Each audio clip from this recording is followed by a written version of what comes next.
चलिए, नहीं हुआ वो। आंसर की मैंने भेजी थी, उसमें था आंसर की के बाद भी।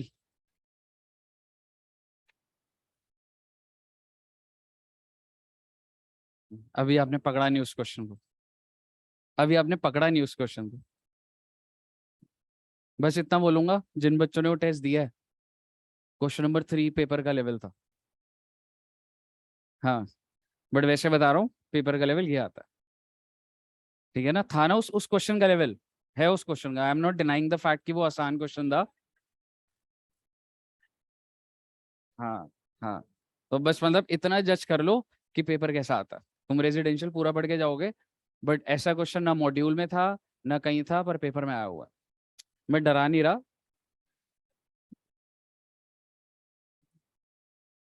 देखो, तुमको सच तो बोलना है ना एट द एंड। समझ रहे हो? हाँ हाँ, मैं बता।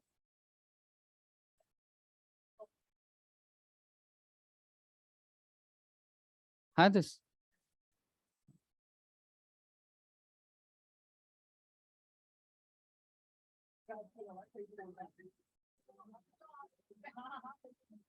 क्या मैडम?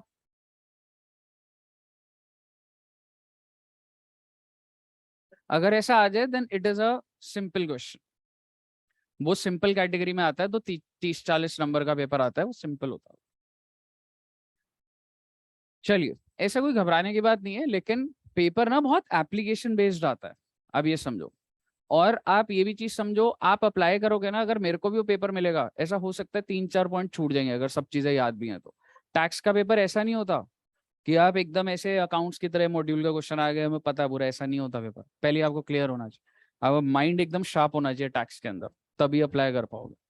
समझ रहे हो? सस्टेनेबल तरीके से उस टैक्स के सब्जेक्ट को डेवलप करना पड़ता है। अकाउंट्स में नहीं बोलूंगा मैं आपको ऐसा कोई बहुत डेवलपमेंट करनी है कुछ है, टैक्स का पेपर का लेवल होता है भाई। समझ रहे हो? होता है वो। और हो जाएगा। मतलब तुम नोट्स पकड़ो, सिंपल रखना है, नोट्स पकड़ो, इलस्ट्रेशंस करो, सेटल्ड है बात।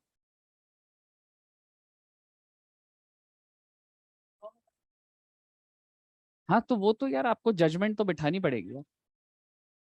नहीं, ऐसा नहीं हो सकता, आपको अपने आप को इम्प्रूव करना पड़ेगा ना। अगर इंस्टीट्यूट दे रहा है वो पेपर, वो अचीवेबल है, आपको चेंजेस करने पड़ेंगे। समझ रहा है? चलिए, आ जाओ बच्चे। सर, टाइम ऑफ सप्लाई हमारा कितने मार्क्स का आता है सर? 5 मार्क्स का चैप्टर आता है बेटा। ये क्या होता है? हाँ जी। नहीं, जीएसटी में 5-5 नंबर का हर चैप्टर आप लगा सकते हो, आ ही जाता है। ठीक है। टाइम ऑफ सप्लाई सर ये होता क्या है, मैं अभी आपको बताऊंगा, लेकिन एक बार ना कुछ समरी बना लो। हम लोगों ने ना दो टाइम ऑफ सप्लाई के अंदर दो सेक्शन करने हैं। एक है जी सेक्शन नंबर 12, और एक है सेक्शन नंबर 13। और अब अगर मैं टाइम ऑफ सप्लाई को ना, हम लोग शॉर्ट में क्या बोल सकते हैं बेटा? टीओएस। ठीक है, अगर मैं लिखूंगा टीओएस, मतलब उसका क्या है जी? Time of supply. तो सर सेक्शन नंबर 12 क्या कहता है? सेक्शन नंबर 12 कहता है time of supply in case of goods. Sir ये क्या होता है? छोड़ो ना बेटे, लिख लो बस अच्छी अच्छी हैंड राइटिंग में। दिमाग लगवाऊंगा, हाँ दोस्त। सैलरी के करेंगे, अलाउंस तो हो गए प्रैक्टिस, फिर आगे जब करेंगे और आगे करेंगे। जैसे भी कराए थे ना, अलाउंसेस कर दिए, फिर आगे रिटायरमेंट बेनिफिट होंगे, करेंगे। हाँ जी मैम।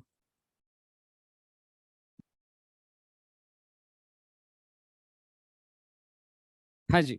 तो टाइम ऑफ सप्लाई एक होता है इन केस ऑफ गुड्स, और एक होता है time of supply in case of services. Sir ये क्या होता है? छोड़ो बेटे, सिर्फ लिख लो अभी। और इसका स्ट्रक्चर कैसे चलेगा आपका? स्ट्रक्चर चलेगा 12 subsection 1, 12 subsection 2, 12 subsection 3, 12 subsection 4, 12 subsection 5, 12 subsection 6।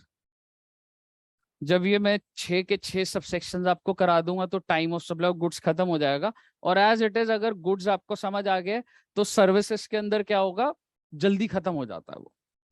समझ रहे हो? पर ये क्या है सर, छोड़ो बेटा, लिख लो ना अभी, बस छोड़ो ना। इसी तरीके से यहां पर भी आप बस लिख लेना 12 subsection 1, 12 subsection 2, I am sorry 13। अभी तो कुछ भी नहीं बोला मैंने। 13 सबसेक्शन 3, 13 4, 13 5, 13 6।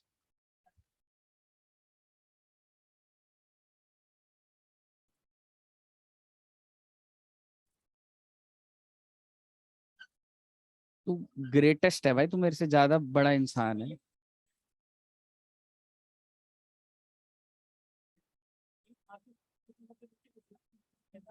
हाँ, मेरे को नहीं, मेरा मौका ढूंढता बस। हाँ, चलिए ठीक है। तो दीपक जी, एडवांस टैक्स का एक क्वेश्चन पहला आप ही से शुरू करते हैं, ओरल।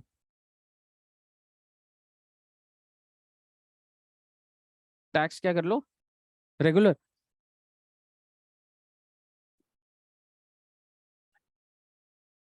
हर एक बच्चे को, सबको फंसा रहा है ये तुम सबको। मेरा प्लान नहीं है ऐसा कुछ भी। कह रहा है हर बच्चे से ओरल टेस्ट ले लो। हाँ। हाँ, ठीक। हाँ, ठीक है, चलो आ जाओ। अब आप मेरी बात ध्यान से सुनना कि सर ये टाइम ऑफ सप्लाई क्या होता है। बेटा एक बात बताओ, आप जब डोमिनोज पे जाते हो, ठीक है, मान लो दीपक जी गए कहां पर साहब, डोमिनोज। मैं ना बहुत सारे इवेंट्स लिखूंगा। आपको यहाँ पे लगेगा सर ये क्या ही फर्क पड़ रहा है इस बात से, बट इसको एकदम से चेंज कर दूंगा मैं। जैसे ही आप डोमिनोज में जाते हो, क्या मैं कहता हूँ आप पहले ऑर्डर प्लेस करते हो। मान लो अभी क्या टाइम है, 12:24। तुमने 12:24 पर ऑर्डर प्लेस कर दिया। आप काउंटर पे खड़े हुए, आपने बोला एक लार्ज पिज्जा, 1 पास्ता और गार्लिक ब्रेड। ठीक है जी, तो आपने ऑर्डर प्लेस कर दिया। इसके बाद वो ऑर्डर बनता है या बना होता है? पहले से ही बना हुआ येलो जी। ठीक है, उसके बाद ऑर्डर जो है वो प्रिपेयर होता है। हालांकि मैं ज्यादा कॉम्प्लिकेट कर रहा हूँ, मैन्युफैक्चर लिख दिया मैंने ऐसी जबरदस्ती। मैन्युफैक्चरिंग ही तो हो रही है। एसी जैसे मैन्युफैक्चर हो रहा है, ऐसी पिज्जा मैन्युफैक्चर नहीं हो रहा। कितने बजे तक? मान लो 12:40 तक तुम्हारा जो ऑर्डर है वो बन गया।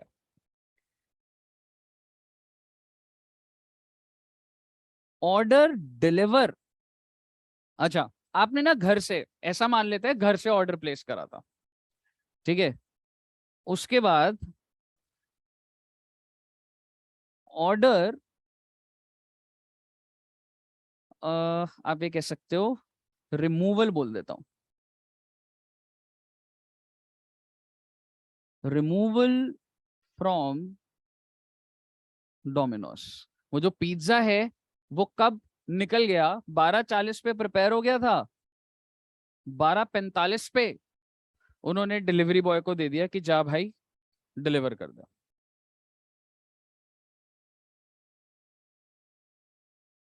ऑर्डर रिसीव, रिसीव हो गया आपके पास 12:55। मेरा आपसे सवाल है, आपने पेमेंट कब करी है? ऐसा मान लेते हैं जब तुमने ऑर्डर प्लेस करा था तो उसी टाइम ही पेटीएम कर सकते हो ना, तब ना बना होता है ना कुछ होता है, तभी तुमने पेमेंट कर दी। तो ऑर्डर के लिए आपने पेमेंट कर दी थी जब ऑर्डर प्लेस करा 12:24। आप समझ रहे हो एक चीज को बेचने के लिए कितनी सारी चीजें इन्वॉल्व है। आप पहले ऑर्डर देते हो, उसमें पेमेंट भी इन्वॉल्व होती है, वो बनता है, रिमूव होते हैं गुड्स, रीच आउट होता है, कस्टमर के पास पहुंचता है, तो बहुत सारे इवेंट्स हैं। फाइनली आपने ऑर्डर को कंज्यूम कब कर लिया? 12:56 में 1 मिनट में पिज्जा सारा का सारा खा लिया आपने। ठीक है जी, मेरा आपसे सवाल है,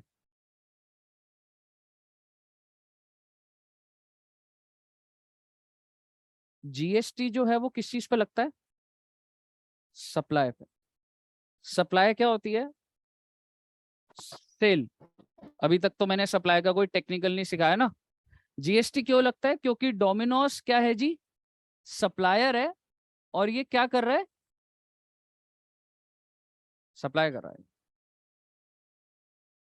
मुद्दे की बात ये है, what is the time of supply? Sir ये टाइम ऑफ सप्लाई क्या है सर? ये एक लीगल माइलस्टोन है हर एक ट्रांजैक्शन के अंदर। इस दुनिया में जितने भी लोग सामान बेच रहे हैं, सर्विस दे रहे हैं, उन सबको ये पता करना पड़ेगा कि वो जो चीज बेच रहे हैं उसका टाइम ऑफ सप्लाई क्या है। Why we should know this? Because time of supply का मतलब क्या है? It identifies the point of time at which liability to pay GST arise। ये ट्रिगर पॉइंट है साहब, ध्यान से सुनना, 5 मिनट बाद पूरा क्लियर हो जाएगा। एक बात बताओ, अगर मैं तुम्हें सामान ऐसी बेचता रहा हूं बिना बिल के, सरकार तक कैसे पहुंचेगा? पेमेंट पहुंचेगी सरकार तक? तो सरकार ने ऑफिशियल करा हुआ है पूरा कि एक सिस्टम है जी, कैसे होगा। तो आपको क्या निकालना होता है? हर सप्लायर को ये पढ़ना पड़ेगा कि अगर वो गुड्स बेचता है तो टाइम ऑफ सप्लाई कैसे निकल रहा है, वो जो भी चीजें बेच रहा है। ठीक है, तो मैं सेक्शन 12 की बात कर रहा हूं क्योंकि डोमिनोज पे मैं क्या एज्यूम कर रहा हूं कि वो जो बेच रहा है वो गुड्स है। Liability to pay GST arise, क्या मतलब सर? मतलब जब दीपक ने डोमिनोज को जीएसटी देना है वो, या जब डोमिनोज ने सरकार को पे करना है वो? नहीं, डोमिनोज को बोला जाएगा सुन, अगर तेरा टाइम ऑफ सप्लाई आ गया ना, तो ये जो लाइबिलिटी पे जीएसटी अराइज, ये मैं बोलना चाह रहा हूं डोमिनोज टू गवर्नमेंट। ठीक है जी, आपके हिसाब से टाइम ऑफ सप्लाई किस किस केस में कैसे निकलता हो मैंने सिखाना है। ठीक है, तुम्हारे हिसाब से क्या मैं कह सकता हूं, तुम्हारे हिसाब से जब डोमिनोज को पेमेंट मिल गई उसको टाइम ऑफ सप्लाई बोलूं? जब आपने ऑर्डर प्लेस करा उसको टाइम ऑफ सप्लाई बोलूं? ये डेट्स अलग भी हो सकती है। डोमिनोज का अच्छा इजी एग्जांपल है क्योंकि तुम उसी दिन ऑर्डर करते हो और उसी दिन ऑर्डर रिमूव भी हो जाता है फैक्ट्री से, उसी दिन रिसीव भी हो जाते हैं, तुम उसी दिन खा भी लेते हो। हर केस में ऐसा नहीं होता। ऐसा हो सकता है मैंने 10 दिन पहले ऑर्डर प्लेस करा हो सकता है फिर ऑर्डर जब निकला हो तो मेरे पास 8 दिन बाद पहुंच रहा हो, मुंबई से हो सकता है कंसाइनमेंट निकला, टाइमिंग अलग हो सकती है। What is the time of supply? Time of supply means कि अब वो वक्त आ गया है जब डोमिनोज की लाइबिलिटी एस्टैब्लिश हो गई है। Domino's has to pay to the government, liability to pay GST arise.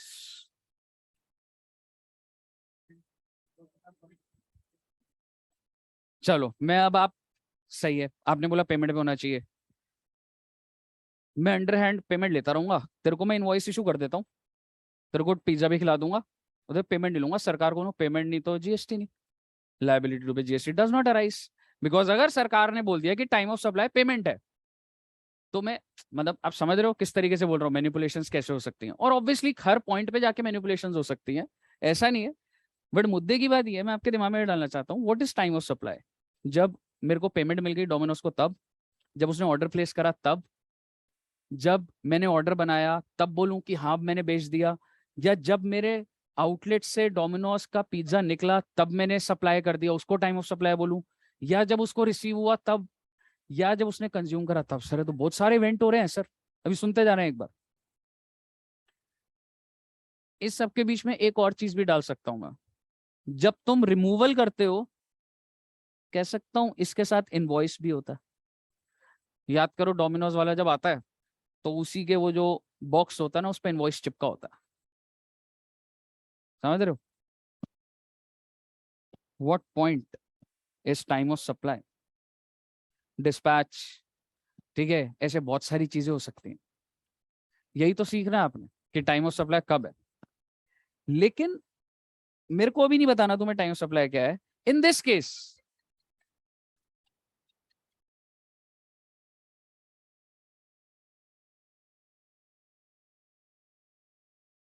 हाँ जी बच्चा, एंड इन दिस केस तुम कुछ भी आंसर दे दो, मुझे बताओ टाइम ऑफ सप्लाई का दिन क्या है इन दिस केस। तो 10-10 मिनट के गैप पे ही तो ऐसा रहा। व्हाट इज द डेट, कौन से दिन मैं मान लूं कि तुमने बेच दिया, सिंपल रखे तो in this case what is your time of supply.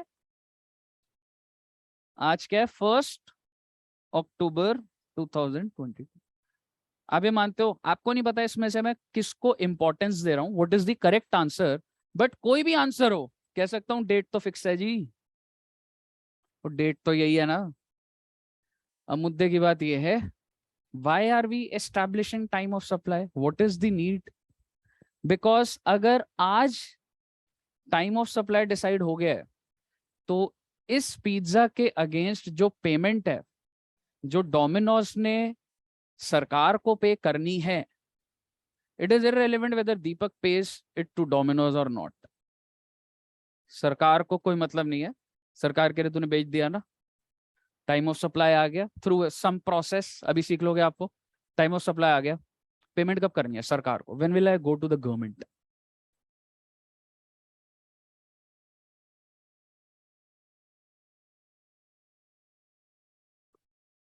हाँ तो पूरे महीने में तूने ऐसे हजार ऐसी हजार वो बेच दिए, ये बस समझना। ये कौन से महीने में, अच्छा टाइम ऑफ सप्लाई कौन से मंथ का है, मंथ ऑफ, आपको इसकी पेमेंट 20 ऑफ नवंबर को करनी है। डेट फिक्स्ड है, this is date of payment. यानी कि जो भी महीना है, इस महीने में जितनी भी टाइम ऑफ सप्लाई है, उसकी पेमेंट उसी महीने में नहीं होती सरकार को, अगले महीने की 20 तारीख को होती है। अब आप मुझे बताओ टाइम ऑफ सप्लाई एस्टैब्लिश करना इंपॉर्टेंट है कि नहीं है। अगर किसी चीज का टाइम ऑफ सप्लाई एस्टैब्लिश्ड ही नहीं है तो उसकी पेमेंट ही नहीं करनी है मुझे। That is the trigger point through which government will receive the payment. ठीक है, जैसे अभी अक्टूबर मंथ है, अक्टूबर मंथ में जो जो मेरे टाइम ऑफ सप्लाई होंगे, क्या मैं कह सकता हूं अगर आप डोमिनोज का सोचो, वो तो डेली जो बेच रहा है टाइम ऑफ सप्लाई उसी दिन का ही है उसका। ठीक है, क्योंकि ये सारी चीजें उसी दिन में हो रही है, तो उसका टाइम ऑफ सप्लाई क्या हो जाएगा, अक्टूबर। तो अक्टूबर में जितना भी सेल करूं, मेरे को 20 तारीख को उसकी क्या करनी है साहब, पेमेंट करनी है। तो ये रीजन है, गवर्नमेंट को पेमेंट मिले तो पेमेंट कब मिलती है, जब आपका क्या डिसाइड हो जाता है बेटा, टाइम ऑफ सप्लाई। तो बेसिकली 20 नवंबर को,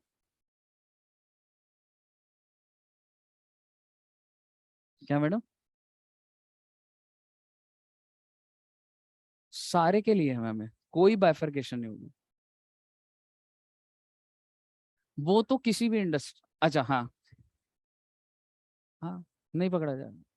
till the time, till the time तू चीजें छिपा रहा है और टिल द टाइम तू नहीं पकड़ा जा रहा, सरकार को नहीं पता लग रहा, लेकिन जिस दिन तू पकड़ा जाएगा, उस दिन मैं बैकएंड से, जिस दिन मैं तेरे अकाउंट्स देख लिए, कहीं ना कहीं तो रिकॉर्ड कर रहा होगा ना, तो मैं सब लॉजिक्स लगा के मैं तेरे इनवॉइसेस भी रेस कराऊंगा, जीएसटी पुरानी डेट से सारा लिख लूंगा तेरे से। समझ रहे? कहीं तो रेड होती है, वैसे रेड इतने छोटे केस में नहीं होती, बट अगर कल को मैं तेरी शॉप पर आता हूँ, कुछ तो मिलेगा मेरे को, तू क्या परचेस कर रहा है, अगर कुछ भी नहीं मिल रहा तो ठीक है, आई विल बी क्लूलेस।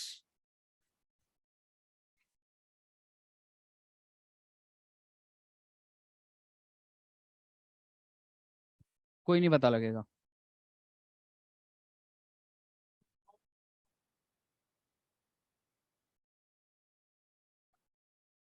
हाँ तो वो कॉपी छिपा के रखनी है बस।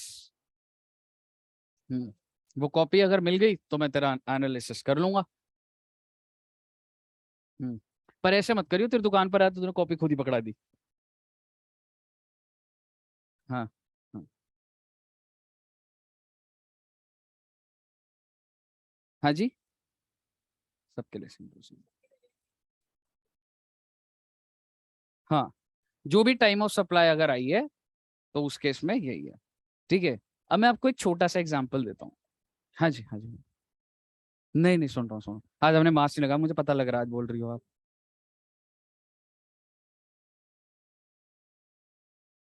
नहीं नहीं, ऐसा कुछ मैंने कुछ बोला ही नहीं अभी तक उस पर।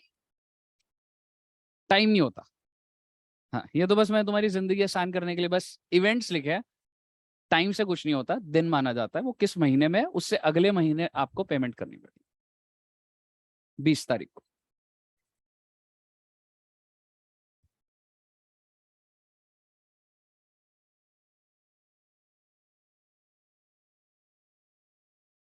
जब ये बता दूंगा सारे आंसर हो जाएंगे।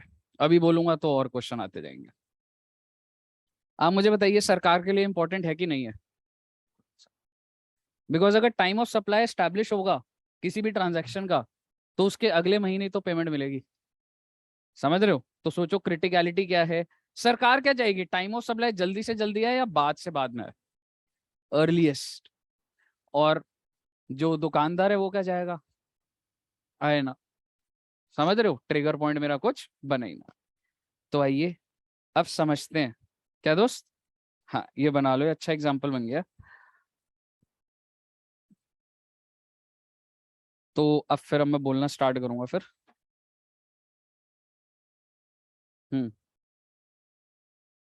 बताइए, आगे बोलना स्टार्ट करूं?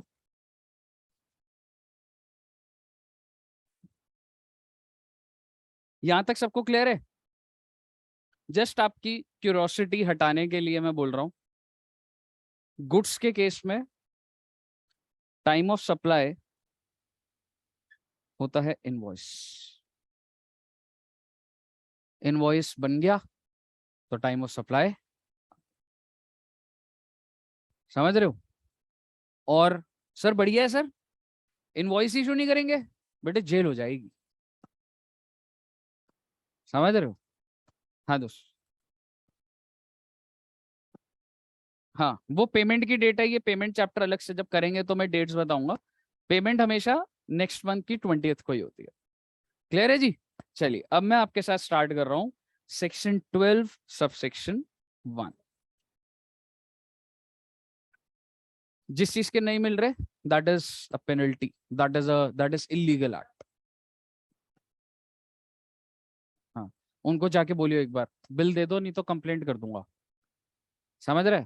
तो वो दे देगा तेरे को।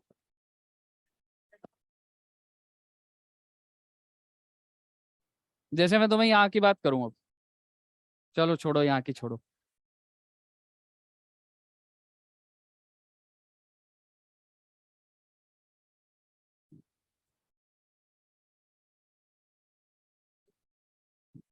सबके लिए। अभी जनरल बात अगर आपसे करूं तो सर्विसेज के लिए तो 20 लाख पक्का है। ठीक है।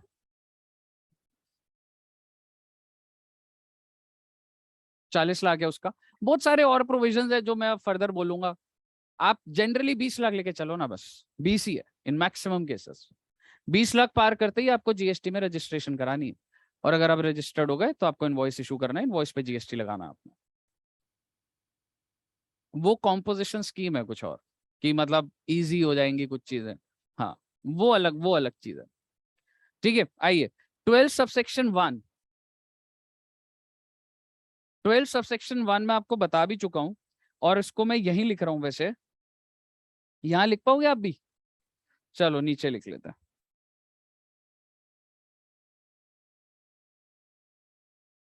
Liability to pay GST on goods arise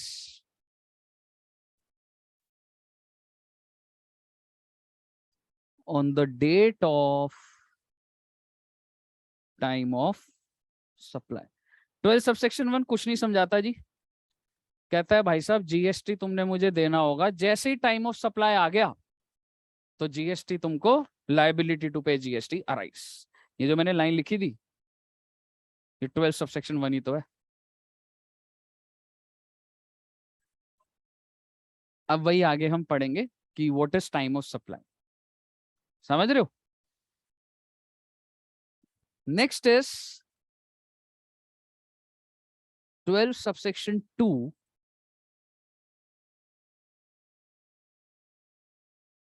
time of supply in case of forward charge. Forward charge याद है आपको? सिंपल वाला तरीका है ना, जिसमें सप्लायर सप्लाई करेगा क्या चीज, गुड्स या सर्विस? गुड्स। मैं गुड्स पर हूं भाई, सेक्शन 12 पर है हम लोग। हम लोग किस पर है? गुड्स पर। मैंने आपको गुड्स सप्लाई करे, क्या मैं उस पर जीएसटी चार्ज करूंगा? बिल्कुल करूंगा, क्योंकि फॉरवर्ड चार्ज में सप्लायर ही चार्ज करता है, आपसे पैसा लूंगा और सरकार को पे करूंगा। तो टेक्निकली पेमेंट करने के लिए क्या एस्टैब्लिश होना चाहिए? Time of supply. तो हम वही देख रहे हैं, फॉरवर्ड चार्ज में टाइम ऑफ सप्लाई कब आता? Time of supply in case of forward charge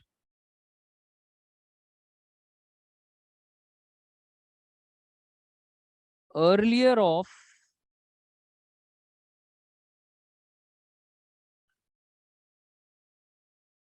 date of issue of invoice, okay, और date of issue of invoice as per section 31, or date of receipt of amount।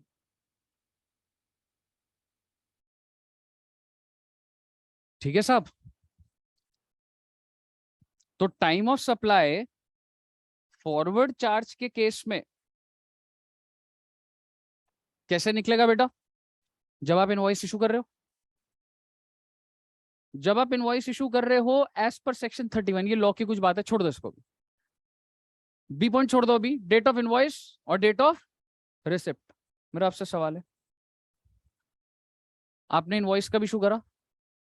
12:45 पे। हालांकि time का कोई matter नहीं है, but इस example को ही पकड़ रहा हूं मैं, ठीक है। इनवॉइस कब इशू करा आपने? 12:45, and at what time you have received the amount? 12:24, which ever is earlier. तो कौन सा लोगे? So correct answer is which ever is earlier. में आप समझ गए ना एनालाइज कैसे कर रहा हूं, लेकिन डेट ऑफ रिसिप्ट हट चुका है आज के टाइम पे।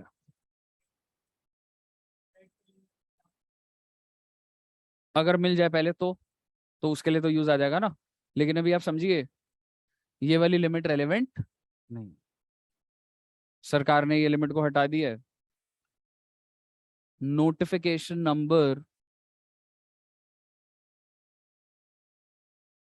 66/2017। सुनते जाइएगा एक बार बात को। फिर भी सर रिसिप्ट का मतलब, रिसिप्ट का मैं इसलिए आपको बता रहा हूं कहीं ना कहीं काम आएगी, तो एक सिस्टम से चल रहा पूरा काम। रिसिप्ट को क्या बोला जाता है? Earlier of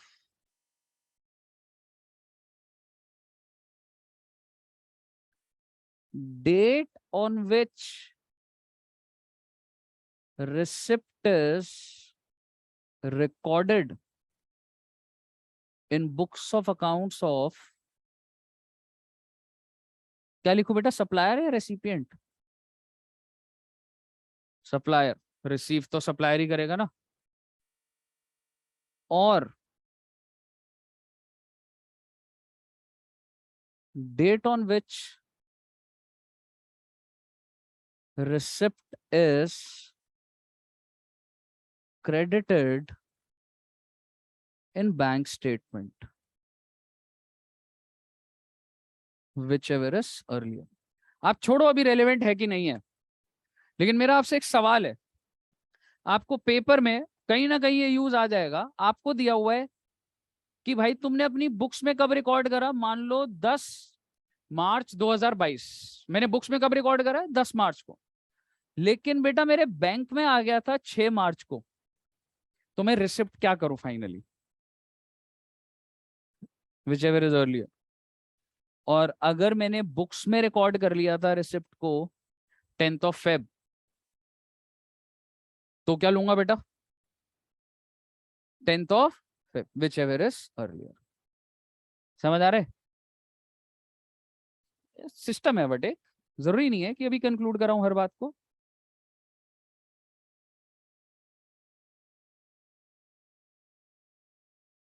receipt is credited in the bank statement.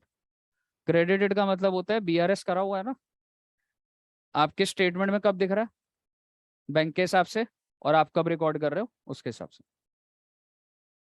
बोलिए यहां तक कोई दिक्कत, क्लियर है सबको। लेकिन सर क्या अभी मुझे एनालाइज करना है इसको, क्वेश्चन के अंदर होगा, नहीं होगा सर, क्योंकि रिसिप्ट अभी मेरे लिए रेलिवेंट नहीं है। तो कुल मिलाकर जो दुकानदार है, जो एसी बेच रहा है, जो फर्नीचर बेच रहा है, जो कीबोर्ड बेच रहा है, जो बॉटल बेच रहा है, जो फैन बेच रहा है, उसको पैसा कब मिल रहा है रेलिवेंट है। आप मान लो मैं आपको एक कीबोर्ड बेच रहा हूं, मैंने बेचा नहीं है, आपने मुझे आज पेमेंट कर दी है इसकी, और मैं आपको बेच रहा हूं 10 दिन बाद, तो पेमेंट तो मेरे पास आज आ गई है, बट मैं आपको बेच रहा हूँ 10 दिन बाद, technically it is a case of advance payment. भाई कई बार होता है ना जिंदगी में, तुम खरीदने से पहले बोले भाई साहब 50% एडवांस है, तो आप मुझे बता दीजिए, मैं आपको कोई चीज बेच रहा हूँ, करोड़ रुपए की बेच रहा हूँ, मैंने कहा 30 लाख रुपए एडवांस दे भाई पहले, तो अगर आपने मेरे को आज 30 लाख रुपए दे दिए, मैंने बेचना है तुम्हें 6 महीने के बाद, तो टाइम ऑफ सप्लाई आ गई है क्या। वो जो 30 लाख मेरे बैंक में पड़े हैं, क्या उस 30 लाख के ऊपर जीएसटी पे करूं सरकार को, नहीं पे करूंगा। Why, because this limit has been excluded now.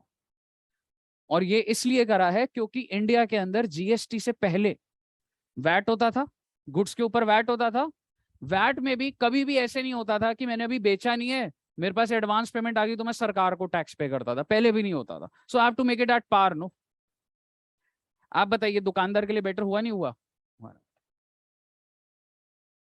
कितनी सारी ट्रांजैक्शंस होती हैं जिसमें एडवांस पेमेंट्स होती हैं,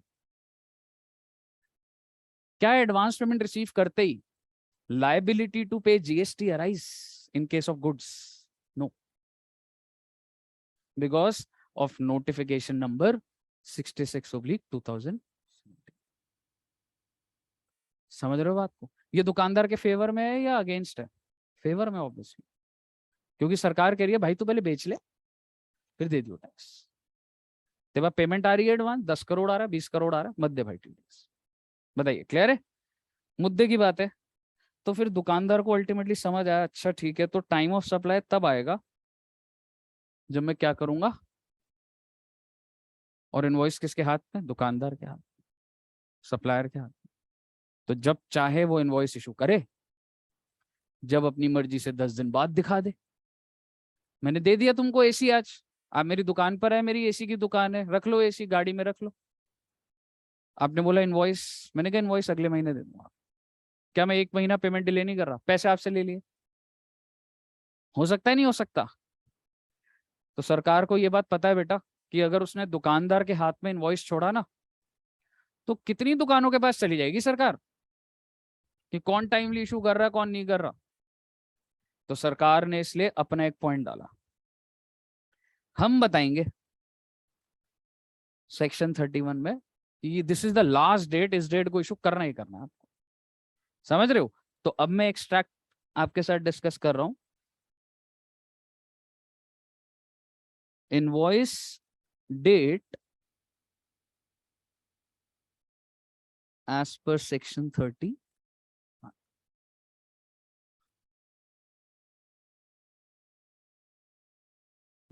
जो जो मैं लिखवा रहा हूँ,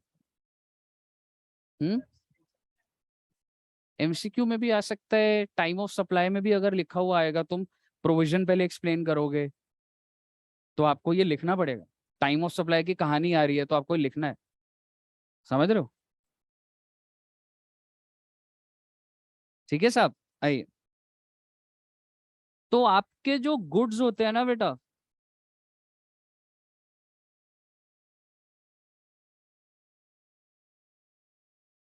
जब गुड्स को आप सप्लाई करते हो तो कह सकता हूं जीएसटी लगता है। हाँ sir, GST.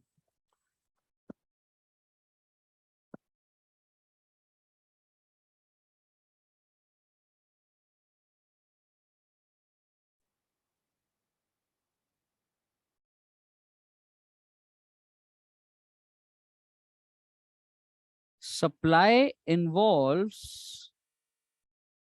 Movement of goods, यानी कि मेरी सप्लाई तब तक कंप्लीट नहीं होगी जब तक मैं ट्रांसपोर्ट ना करूं। जैसे कि आपने घर बैठ के डोमिनोज का ऑर्डर करा, मुझे बताइए, आपने ऑर्डर प्लेस कर दिया, डोमिनोज पे बन भी गया, लेकिन आते टाइम जो बाइक वाला है वो गिर गया और उसने आपको पिज्जा दिया। उसने कहा देखो जी हम झूठ नहीं बोलते पर ये पिज्जा गिरा हुआ है।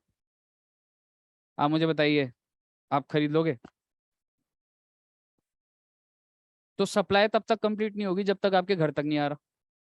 ठीक है, तो अगर इसका मतलब ये है, आप रहते हो यूपी में, मेरी एसी की दुकान है, आपने बोला 100 एसी चाहिए, मैंने यहां से 100 एसी निकाल दिए दिल्ली से। ठीक है, मेरी सप्लाई खत्म कब होगी? जब मैं मेरी फैक्ट्री से, मेरी शॉप से निकल जाएगा, या जब आपके यहाँ तक पहुंच जाएगा? अच्छा, क्योंकि आपने बोला भाई हमें कोई झमेला नहीं चाहिए, आप बोलो ट्रांसपोर्टर मेरा, मैं कहा, भाई मेरे यहाँ तक पहुंचा दे, जो पैसा लेना ले लो। समझ रहे हो?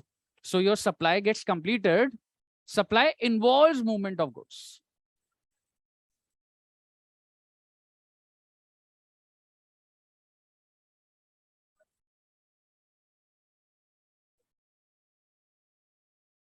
अभी पहले जनरल रूल समझ ले, तो सारी चीजें कॉम्प्लिकेशंस है। समझ रहे? एक बार पहले सिंपल अपना स्ट्रक्चर बना लो पहले। समझ रहे? Supply involves movement of goods का क्या मतलब हो गया? डोमिनोज वाला है और डोमिनोज ने आपके घर तक पहुंचाना है, तो आप मुझे सोच के बताइए, हम लोग कर क्या रहे हैं कि इनवॉइस कब तक इशू करना है? कौन से सेक्शन में? 31। एंड सप्लाई इन्वॉल्व्स मूवमेंट मतलब अभी तक सप्लाई खत्म नहीं हुई है, पर डोमिनोज की दुकान से हो रहे हैं, रिमूव हो रहे हैं, आपको सप्लाई, आपको इनवॉइस इशू करना है।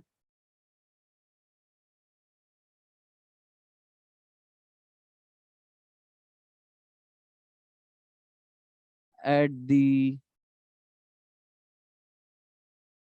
Time of removal of, Domino's वाला जब अपनी दुकान से पिज्जा निकालेगा तो इनवॉइस के साथ निकालेगा, अगर नहीं निकाला तो जेल हो जाएगी बेटे। जेल हो जाएगी, मैं इसलिए बोल रहा हूँ, इन रियल सेंस में जेल नहीं होती, but it involves huge implications. अगर रास्ते में गुड्स मूव हो रहे हैं और अगर वो बिना इनवॉइस के मिल गए, बेटा ट्रक जब्त हो जाएगा।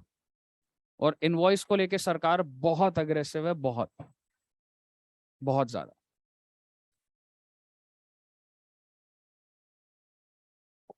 मेरे को आप बता दीजिए, सेल हो गई है क्या? सेल तब होएगी जब आपके घर पे डिलीवर होगा पिज्जा। डोमिनोज वाले का भी सेल नहीं, इनवॉइस क्यों नहीं है? सेक्शन 31 पढ़ ले, अगर गुड्स रिमूव होंगे तो इनवॉइस के साथ होंगे, नहीं तो नहीं होंगे। The removal of the goods you have to issue invoice. Clear है जी? और दूसरा केस क्या हो जाएगा? आप डोमिनोज के एंगल से ही ले लीजिए। अदरवाइज, अदरवाइज बोले तो आप वहां पर ही हो, आप डोमिनोज की शॉप पर ही हो और आप वहीं बैठ के खा रहे हो, वहीं बैठ के खा रहे हो। अच्छा, आप कंज्यूम कर रहे हो नहीं कर रहे हो उससे कोई फर्क नहीं पड़ता, तुम उसको लेके वापस जा रहे हो, कुछ है। ठीक है, तो अदरवाइज का मतलब कि सप्लाई जो है वो कंप्लीट हो जाएगी वहीं की वहीं, डोमिनोज वाले ने आपको दे दिया बस। तो आप मुझे बताइए इनवॉइस कब इशू करना है उस केस में? Is to be issued at the time of making it available for delivery। मतलब जब मैं आपको पकड़ा रहा हूँ वहां पे सप्लाई कंप्लीट होती है। डोमिनोज का जब ऑर्डर आ जाता है ऑन टेबल, मैंने आपको अवेलेबल फॉर डिलीवरी कर दिया, ठीक है, तो मुझे इनवॉइस इशू करना। वो मैम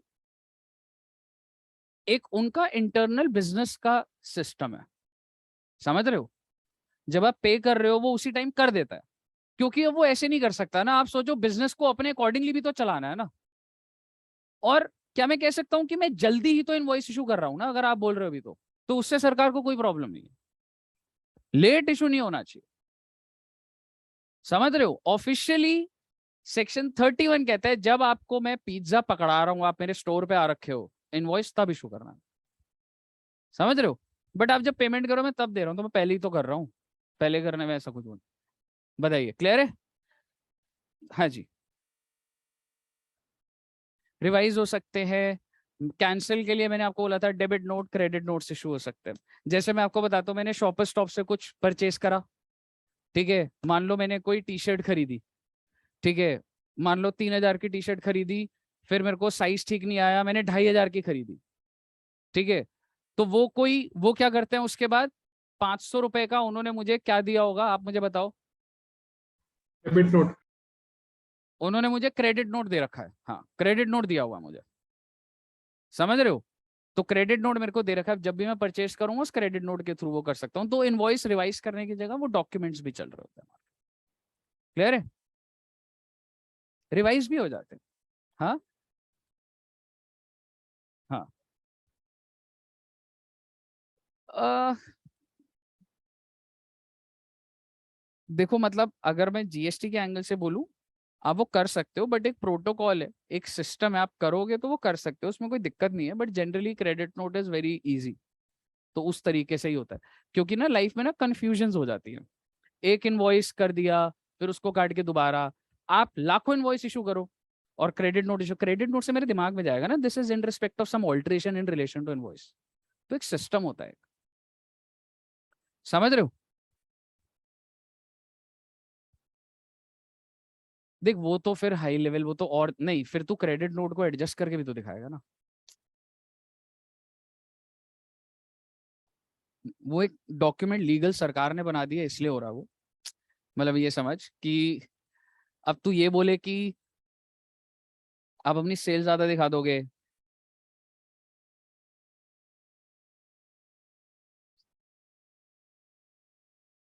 हाँ उनको तो फायदा ही है कि अभी आएगा ही कस्टमर, हाँ वो बिजनेस लेवल पे उनको फायदा ही है। हाँ। हम्म, कह सकते हो। हाँ जी, यहाँ तक क्लियर है? अब आप मुझे बताइए, कंक्लूडिंग पॉइंट क्या है? क्या गुड्स बिना इनवॉइस के रिमूव हो सकते हैं? नहीं हो सकते सर। अगर मेरी दुकान में एसी पड़े हैं 500, आप चाहे इसको यहाँ के ले लो तो यही इनवॉइस दूंगा, आप मंगवाओगे तो रिमूवल के टाइम पे इनवॉइस होना जरूरी। मुद्दे की बात यह है, अगर कोई भी गुड्स मार्केट में घूम रहे हैं रास्ते में, ऐसा हो ही नहीं सकता कि वो इनवॉइस के साथ ना हो, समझ रहे हो? अब आप पढ़िए जरा टाइम ऑफ सप्लाई। दुकानदार था जी, लेट करता था, सरकार ने लिमिट नंबर बी लगा के क्या कर दिया, गुड्स रिमूव हुए, मतलब इनवॉइस हुआ। अब आप मुझे बताओ, अब आप समझ रहे हो मैंने इसके साथ ही क्यों लिखा था इसको? Because if you remove the goods you have to issue invoice and that's your time of supply. Clear है साहब? एकदम क्लियर है? गुड। तो ये आपका हो गया जी 12 सबसेक्शन 2, ठीक है? आइए, गुड। नेक्स्ट इज, सर इसके ऊपर क्वेश्चन आते हैं, हाँ जी केस स्टडीज आती हैं, सारी केस स्टडीज करेंगे, ठीक है? एक बार कंटेंट अच्छा डिलीवर हो रहा है तो एक बार करते हैं।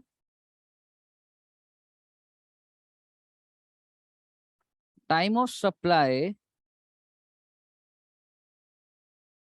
इन केस ऑफ रिवर्स चार्ज। सब बच्चों को पता है रिवर्स चार्ज क्या होता है? रिवर्स चार्ज में क्या होता है, जो सप्लायर होता है वो गुड्स सप्लाई करता है, पर वो जीएसटी चार्ज नहीं करता है, रेसिपिएंट को खुद से जीएसटी पे करना होता है गवर्नमेंट को। एक बार लिखवा, हाँ एग्जाम्पल ले ले, LIC एजेंट।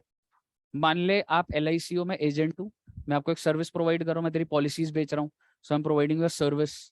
तो मेरे बस की नहीं है भाई, मैं जीएसटी में रजिस्टर हूँ, LIC एजेंट सोच लाखों है और LIC एक है, तो इन दैट केस में LIC को ही बोलूंगा भाई तू ही पे कर दे, समझ रहे? जब रेसिपिएंट ऑर्गेनाइज्ड सेक्टर होता है। एग्जाम्पल बना देते हैं, कोई बात नहीं, रिवाइज ही हो जाएगा। मान लो एक LIC एजेंट है, बट ना सर्विसेज के केस में यहाँ पे मैं सर्विस डालूंगा तो वो गड़बड़ होगी, रुको। गुड्स के केस में करता हूं मैं, ठीक है। मान लो मिस्टर ए है और वो स्क्रैप मटेरियल बेचता है, ठीक है जी। किसको बेचता है? एक कंपनी है एक्स लिमिटेड को। तो इसमें सर सप्लायर कौन हुआ बेटा? ए। और रेसिपिएंट हो गया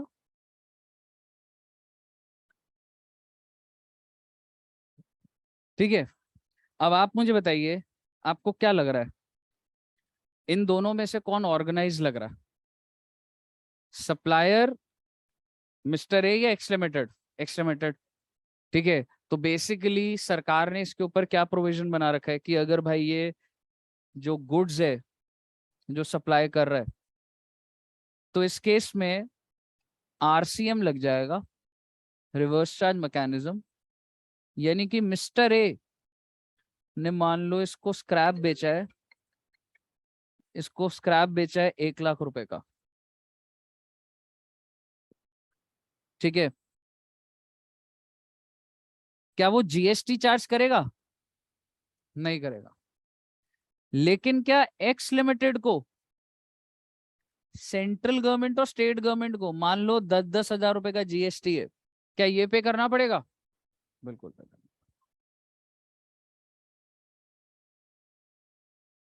नहीं मैम, अपना ही पे कर रहा है।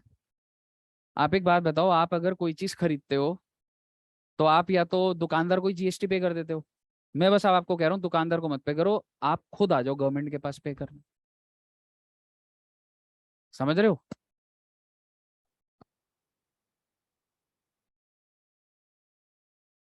मिलेगा। मैंने आपको याद करो, चलो मैं पूरी बात बोल देता हूँ यहाँ पर। ये जो है, मैंने इसके ऊपर बात करी थी, it is to be paid in cash only. Cash only का मतलब आप समझिए, मैं ITC यूज नहीं कर सकता इसके लिए। You have to pay to the government. आप जेब से पैसा या बैंक से निकालोगे पैसा, I mean to say net banking के through, Paytm, Google pay, banking route, and you will pay to the government. And once paid, क्या ये आपका इनपुट टैक्स नहीं है क्या दोस्त?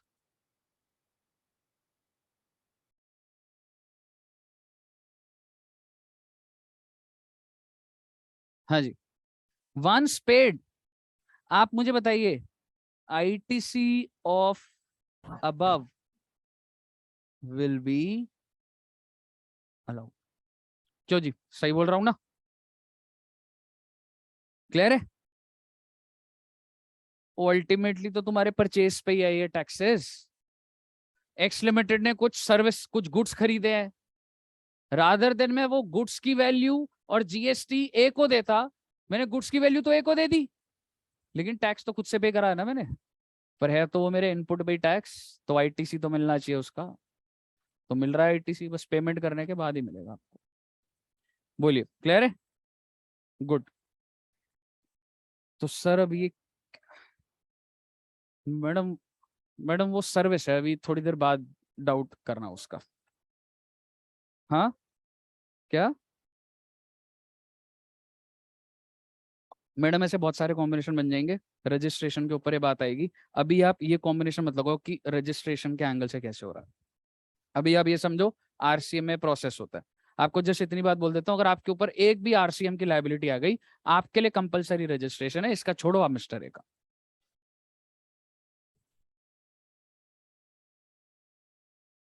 ITC रिफंड नहीं होता, ITC होता है कि तेरी आगे फ्यूचर की लाइबिलिटी में एडजस्ट हो जाएगा वो। बोलिए, क्लियर है? अगर कोई वॉलेंट्री रजिस्ट्रेशन आप ले सकते हो।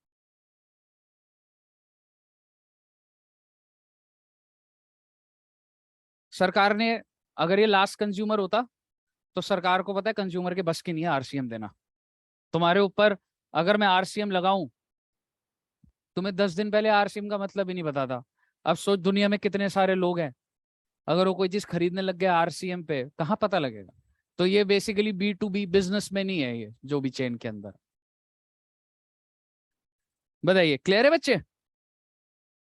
तो सर अब मतलब टाइम ऑफ सप्लाई, अब हेडिंग बढ़िए। इन केस ऑफ, कौन आइडेंटिफाई करना चाह रहा है, मिस्टर ए या एक्स लिमिटेड? एक्स लिमिटेड, क्योंकि एक्स लिमिटेड जानना चाहता है कि मेरे को पे कब करना है। तो टाइम ऑफ सप्लाई के लिए 3 लिमिट्स हैं।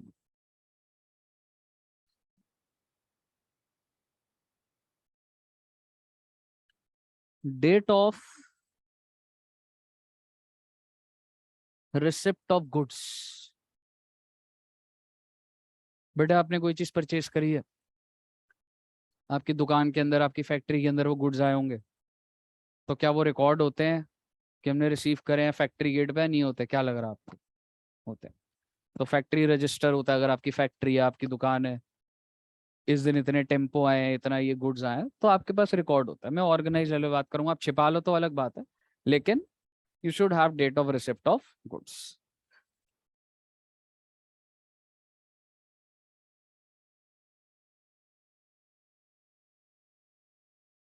Date of payment bye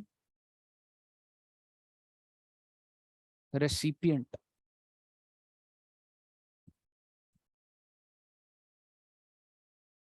x limited कब पे कर रहा है, इसकी इंपॉर्टेंस है। एंड इफ आई से पेमेंट, तो मैं यहां पर 2 बातें लिखूंगा जिससे तुम्हें अब समझ आएगा। पेमेंट का मतलब date on which payment is recorded in books of accounts of recipient। और दूसरा क्या लिखूंगा, date of debit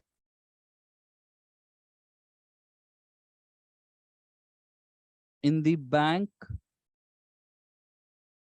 statement of whichever is। Sir आपने फॉरवर्ड चार्ज में भी हटा दिया था कि पेमेंट रेलेवेंट नहीं है। मान लो मेरे पास गुड्स ही नहीं आए, मैंने पेमेंट कर दी है 5 करोड़ की, तो विच एवर इज अर्लियर में पेमेंट आ जाएगा ना। यहां से नहीं हटा भाई साहब, फॉरवर्ड चार्ज से हटा है, रिवर्स चार्ज में पेमेंट का रेलेवेंस है। तो आप ये कह सकते हो कि एडवांस बेसिस पर पेपर में आ जाएगा। एडवांस बेसिस पर क्या जीएसटी लग रहा है इन case of goods? Answer is yes in case of RCM basis. RCM में एडवांस पेमेंट भी रेलेवेंट। उस वो फॉरवर्ड चार्ज था, फॉरवर्ड चार्ज से हटा है, और आरसीएम में अभी भी ये पेपर में आ जाता है, और ये केसेस भी मिल जाएंगे, तो मैं लिखी हुई बातें मिल जाएंगी। सर और कुछ भी है? हाँ बेटा है। Limit number C, date of invoice या फिर any other document issued by supplier. Okay sir, मतलब ये मिस्टर ए जो है, क्या इसको टैक्स इनवॉइस इशू कर सकता है? नहीं कर सकता। हाँ दोस्त, क्या इनवॉइस इशू कर सकता है जिसमें जीएसटी होगा? नहीं होगा। तो इसमें क्या लिख रहा हूं, any other document, bill of supply या कोई भी डॉक्यूमेंट है। ओ भाई, अगर मैं गुड्स बेच रहा हूं तो कुछ तो डॉक्यूमेंट होगा ना, कुछ तो होगा ना, तो वो तो है ही। इसमें आप कितने दिन जोड़ दोगे? 30 डेज फिक्स्ड है जी। कैसे निकलेगा देख लेंगे इसको। तो ये आपका आरसीएम है। इन केस ऑफ आरसीएम आपकी 3 लिमिट होती है। पहला, date of receipt of goods, आप गुड्स कब रिसीव करें। दूसरा, आपने पेमेंट कब करी है। तीसरा, आपको जो इनवॉइस मिला उसमें 30 दिन जोड़ दो। इन तीनों में से विच एवर इज अर्लियर, तो ऊपर ही लिख लो अर्लियर ऑफ।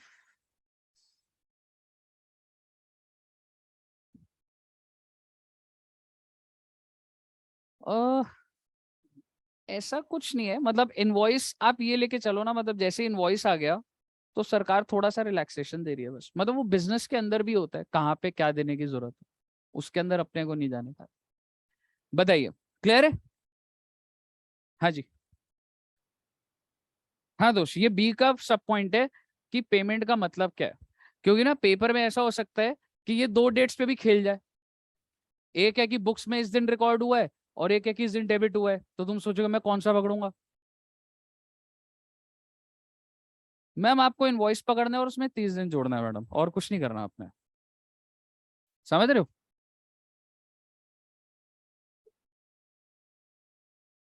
यार कोई रीजन नहीं होता, अब तू बोले सर रिसिप्ट ऑफ गुड्स क्यों है।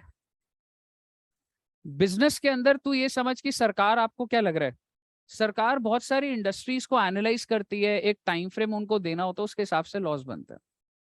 समझ रहे हो? रेसिपिएंट बिजनेस कर रहा है भाई। आप अगर सीए कर रहे हो,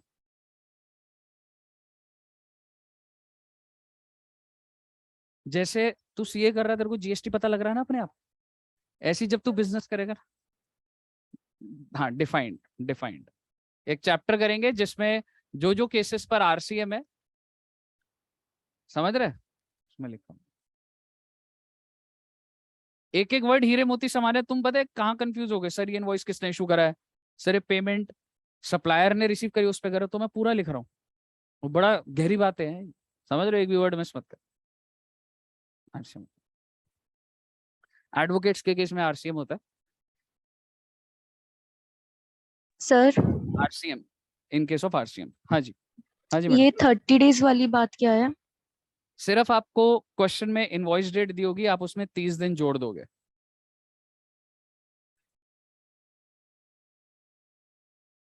मतलब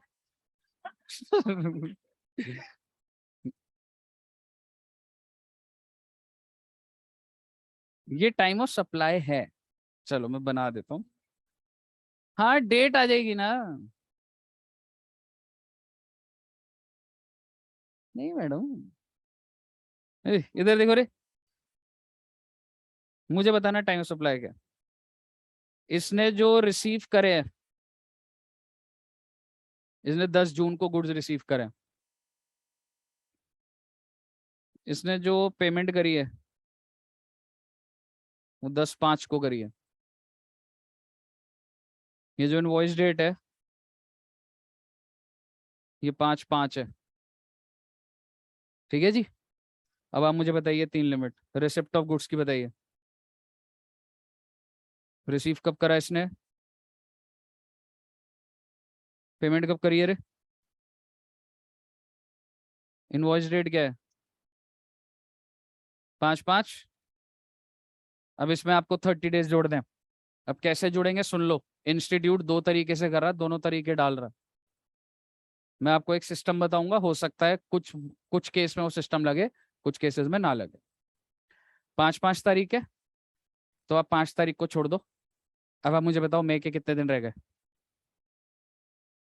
मई का महीना 26 का 31 का होता है, तो 26 डेज हो गए, और 4 दिन कितने आ गए, 26 तो हो गया, 27, 28, 29, 30।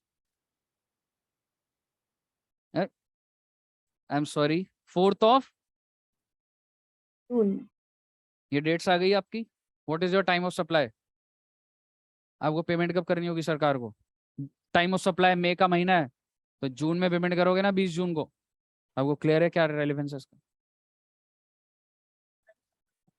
हाँ, टाइम ऑफ सप्लाई निकाल रहे हो, and once time of supply is established you have to pay next month on 20th। नहीं मेरे भाई, तेरा टाइम ऑफ सप्लाई आया क्या है? समझ रहे? किसको? हाँ,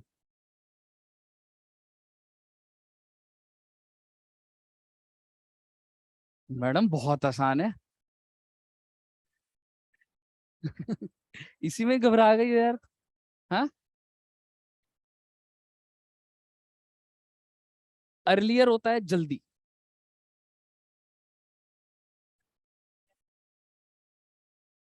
हाँ, तो 4 जून आया।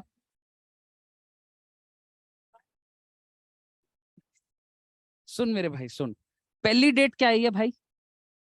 10/6। दूसरी डेट 10/5। तीसरी डेट, अब जल्दी कौन सा है? कौन सा महीना है ये? मई का। पेमेंट कब करेगा? बस, क्लियर है? अब तो मुझे आ रहा है, अब तो आ जाना चाहिए तेरे को। ओ भाई, वो तो इनवॉइस डेट है ना, इसमें 30 दिन जोड़ना।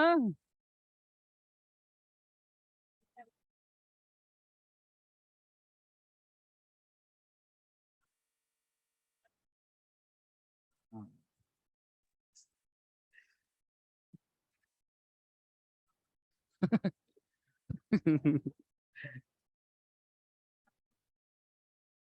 बोलिए, यहां तक क्लियर है?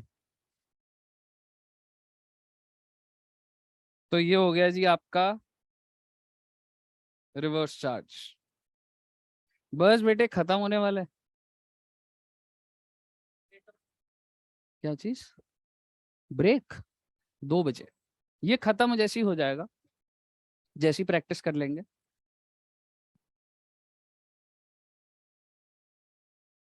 गुड्स हो जाएगा। छोटे से पॉइंट रह गए, कर लिया आपने, बस हो गया। पहाड़ तो निकल गया। आप, इतना आसान है बताओ? एक बात बताओ, मैंने पता अभी तक क्या पढ़ा है? मैंने अभी तक, एक बार अगर हम रिवाइज करें, 12 सबसेक्शन 1 क्या कहता है?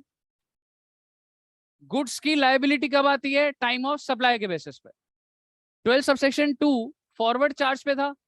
क्या लेना हम लोग को? डेट ऑफ इनवॉइस या फिर date of invoice as per section 31, whichever is earlier. अगर एक आज की डेट है और एक 5 दिन बाद की डेट है, तो कौन सी लूंगा? Which ever is earlier. इससे ज्यादा कराया मैंने नहीं करा। रिवर्स चार्ज में क्या कराया?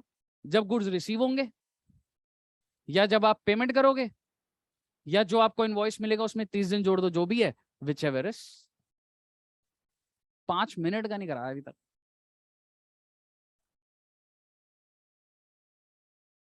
चलिए, तो ये हो गया जी 12 सबसेक्शन 4।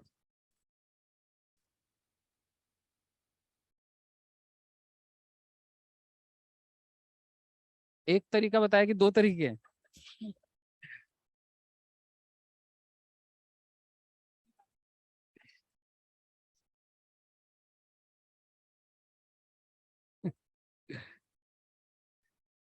दूसरा तरीका होमवर्क लिख ले।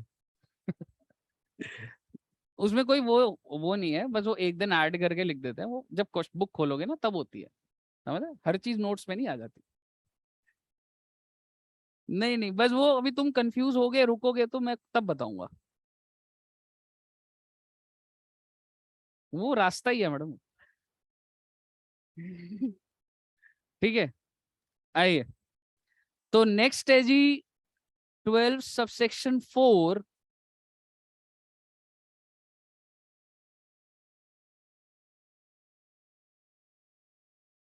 Time of supply in case of voucher. Sir, अब ये वाउचर क्या होता है सर?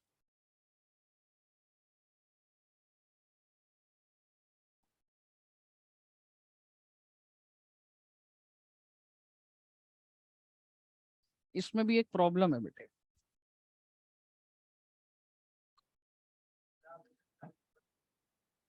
सिंपल नहीं, लेकिन पॉइंट सिंपल है, पर उसमें प्रॉब्लम है।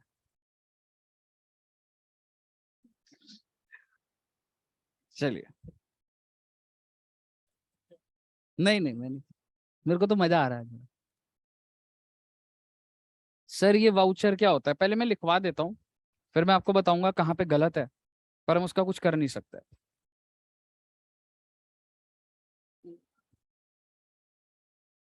नहीं, लिखवा के कटवाऊंगा नहीं। ठीक है, time of supply in case of voucher, या तो आप लेते हो date of issue of voucher,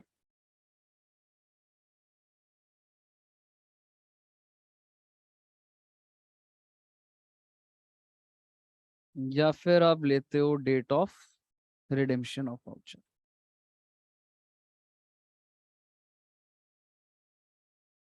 ये आप तब लेते हो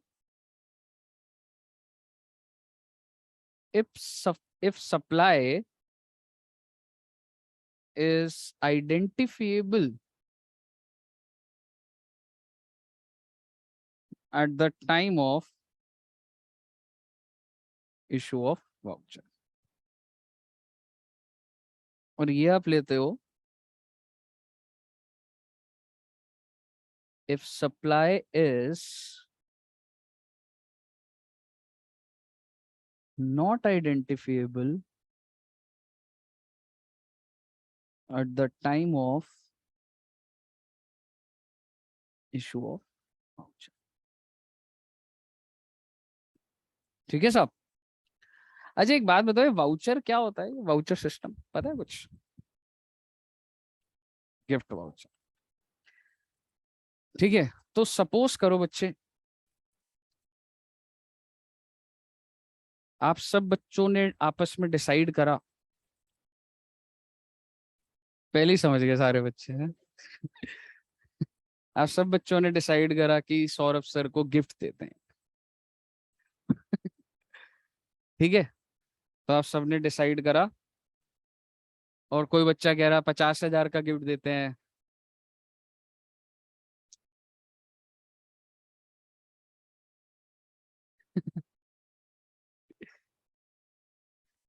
इससे कम।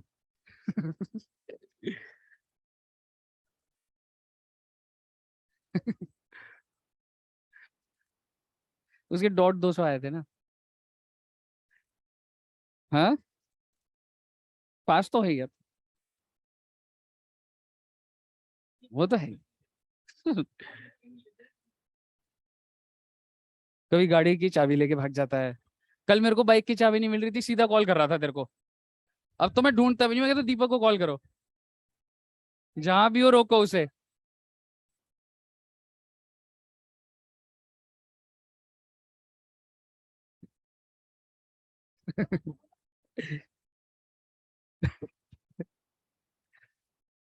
तेरे चक्कर में कैमरा लग रहा है इंस्टीट्यूट में। ठीक है, आइए, आपने डिसाइड करा बेटा कि आप सब बच्चे मिलके चिल्ड्रंस डे पे मुझे गिफ्ट दोगे। कुछ अलग करो लाइफ में। ठीक है, तो आप सब बच्चों के बीच में अब डिस्कस हो रहा है कि कितने रुपए का गिफ्ट दे सर। एक बच्चा कह रहा है 50,000। ठीक है, कोई 1 लाख कह रहा है। फिर मैंने आपको बोला नहीं नहीं, इतना ज्यादा अमाउंट नहीं, आप सब मिलके मुझे 51,000 का गिफ्ट कर दो।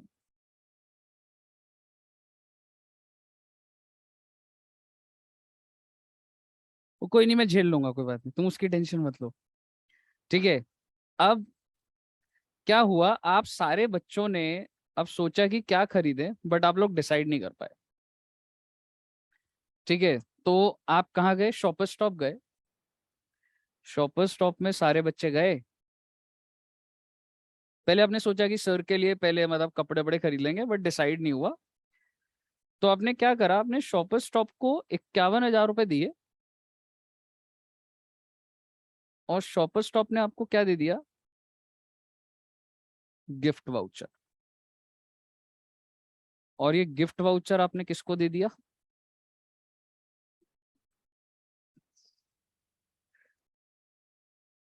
ये मुझे दे दिया आपने। आप मुझे बताइए,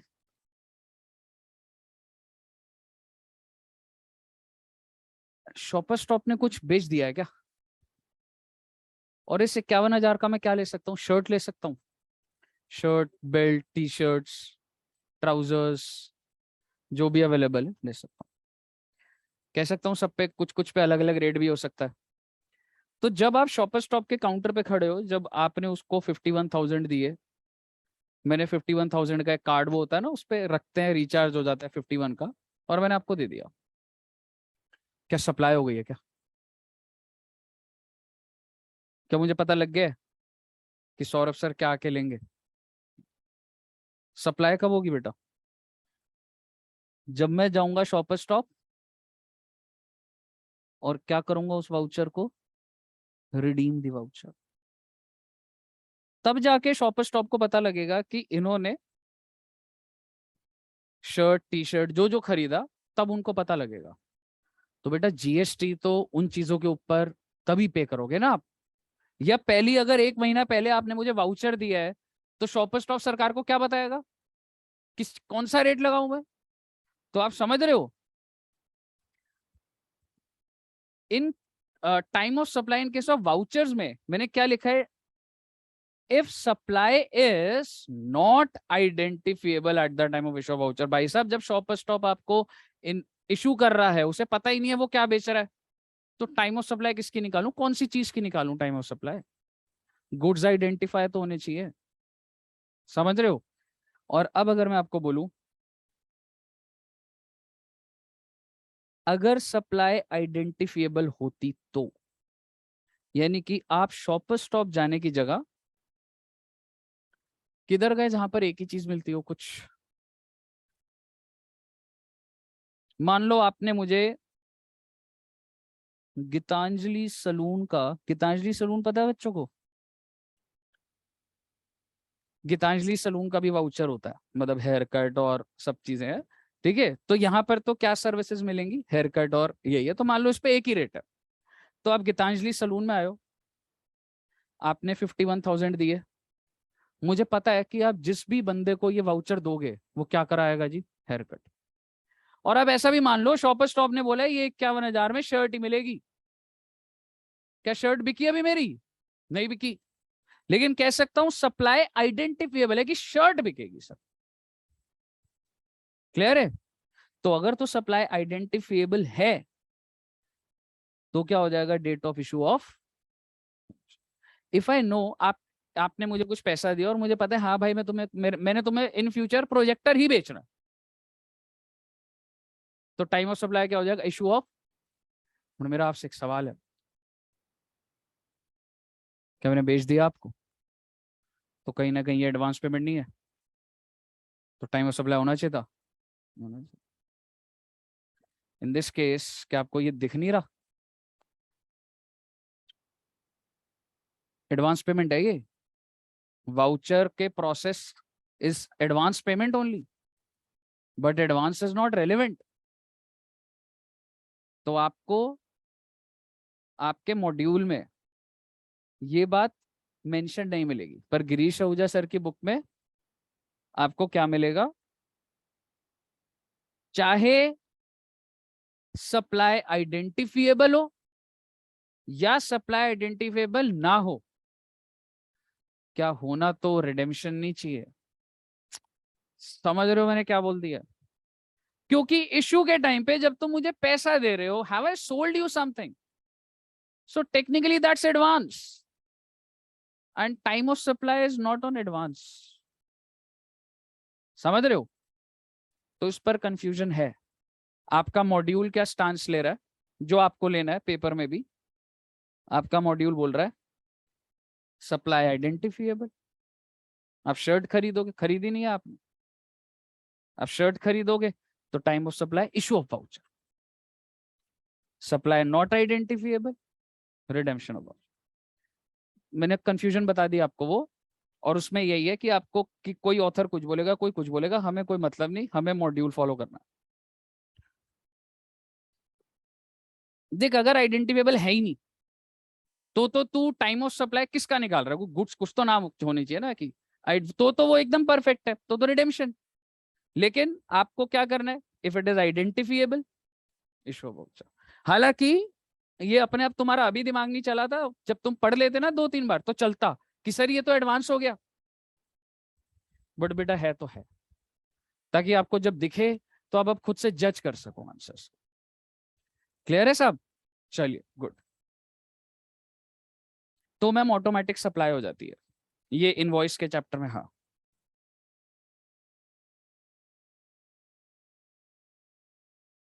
इंक्लूसिव ऑफ जीएसटी। आप 51,000 की शर्ट प्लस जीएसटी नहीं कर सकते, फिर आपको एक्स्ट्रा पे करना पड़ेगा। But if you want to purchase within the 51,000 that includes GST.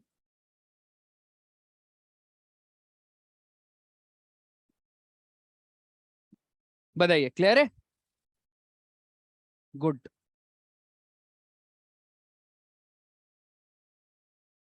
बस बेटे खत्म होने वाला है। छा गए आप? चैप्टर नहीं।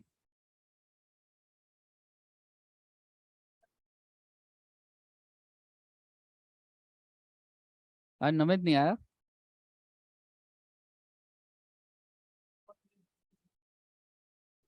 बता, देखो भी ना अब। मतलब देखो ही ना अभी।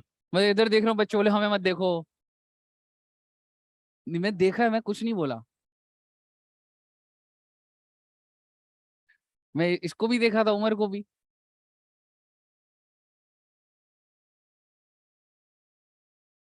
तेरा दोस्त नहीं है नमित? मैं नहीं मानता। सही जा रहा है भाई तू।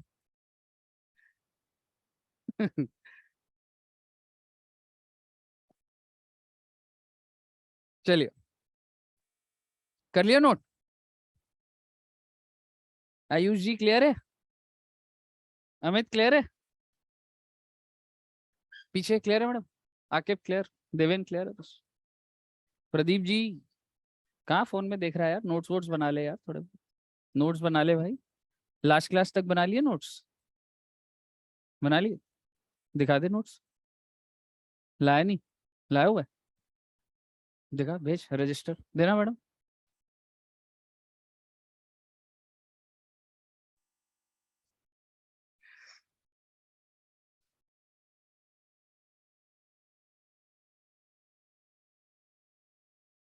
सो जो थोड़ा तो दिमाग पे जोर लगा ले, पढ़ा क्या रहा हूँ इतना तो कर ले। ठीक है, आइए। तो सर ये हमारा वाउचर हो गया है। 12 सब सेक्शन 5 बड़ा आसान सा है। मैं पहले 6 पे जा रहा हूँ, फिर मैं 5 करूंगा। 12 सब सेक्शन 5 रेजिडुअरी होता है। यहीं पे लिखवा रहा हूँ बेटा, छोटा सा, अभी नोट्स दिखाऊंगा, हो जाएगा। अगर तुम्हारा टाइम ऑफ सप्लाई नहीं निकल पा रहा 12 सब सेक्शन 2 के accordingly, due to any reason, आपके पास नहीं है डिटेल, मैं मेंटेन ही नहीं कर रहा, मैं इनवॉइस कब इशू करता हूँ, रिमूवल कब हो रही है, पहली बार जीएसटी वाले आए हैं, उनका कोई रिकॉर्ड्स ही नहीं मिल रहा है, तो क्या जो मैंने पुरानी सेल करी उसका टाइम ऑफ सप्लाई निकाला जाएगा? नहीं निकाला जाएगा? निकाला जाएगा। तो वो 12 सबसेक्शन 2 के अकॉर्डिंगली नहीं निकाल पा रहे, 3 के अकॉर्डिंगली भी नहीं निकाल पा रहे, 4 के अकॉर्डिंगली भी नहीं निकाल। तो टेक्निकली 12 सबसेक्शन 5 क्या हो गया, आप कह सकते हो रेजिडुअरी। अगर निकल ही नहीं पा रहा तो रेजिडुअरी के अंदर क्या लिखा हुआ है? डेट ऑफ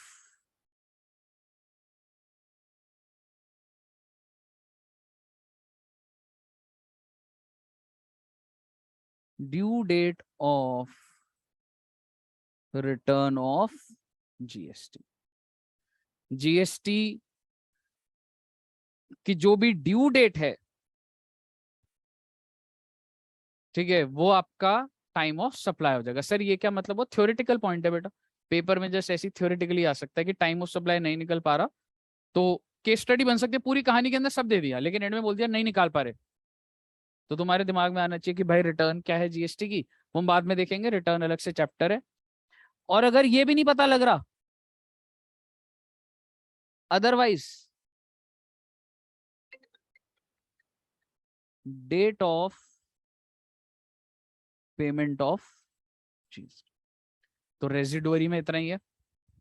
आपको 2 लिमिट्स एक्स्ट्रा दे रखी होंगी, या तो रिटर्न डेट दे रखी होगी। आप मुझे बताइए पहले कौन सी लेनी है, पेमेंट ले लूंगा पहले? नहीं, पहले मैं लूंगा due date of filing of return, और उसके बाद अगर वो भी नहीं पता लग रही तो date of payment of GST. Clear है सब?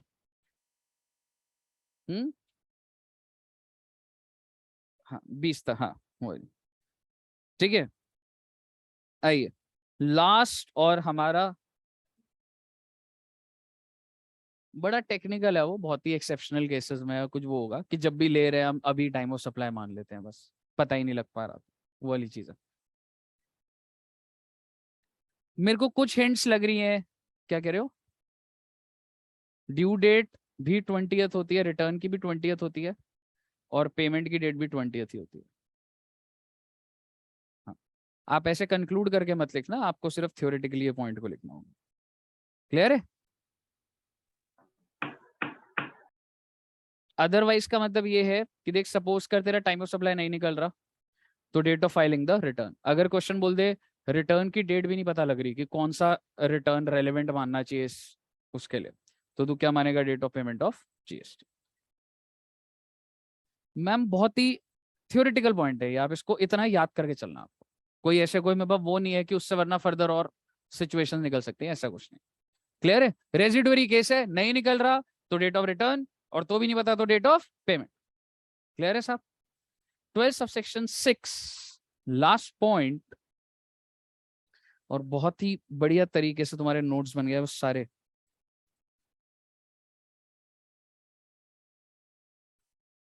Time of supply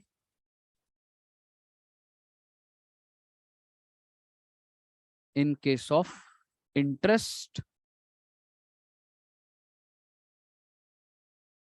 penalty, fees, etc.